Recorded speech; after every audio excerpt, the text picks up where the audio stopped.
You successfully crash-land your plane on a highway, saving everyone on board. When emergency services finally arrive, a police officer walks up to you. "So, how fast do you think you were going back there?" they ask, pulling out their ticket book. I sigh.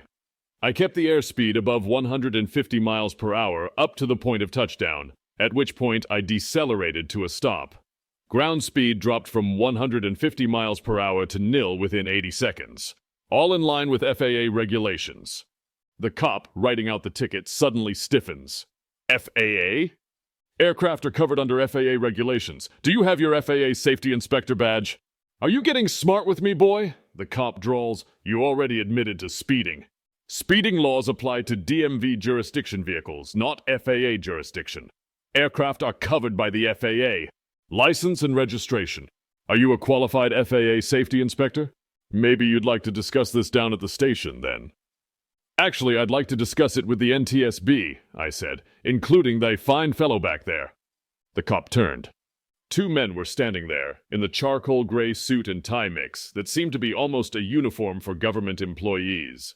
One of them wore a hat with the distinctive NTSB logo, and the other, well, the dark sunglasses made him look like one of the agents from the Matrix. "Pat Morita, National Transportation Safety Board," the man with the hat spoke. "Nice landing, Captain Darcy. Are you up to filing a 6120.1 yet?" For those of you who aren't pilots, a 6120.1 is the NTSB's form for filling in the details of an accident. As required by federal law, I'll get starried on it right away, once this officer finishes.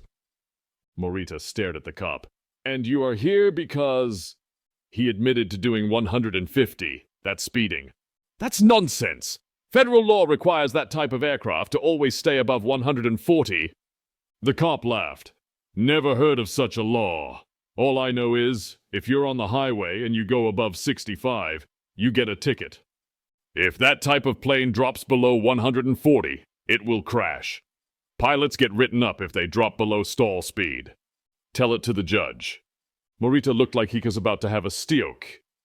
"Bob, you want to weigh in?"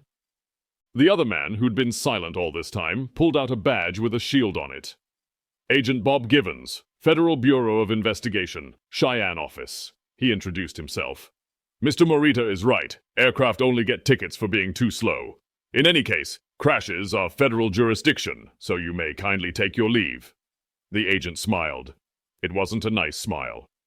"Why is the FBI here?" the cop grumbled as he walked back to his car. Agent Givens called out after him. "Planes cross state lines.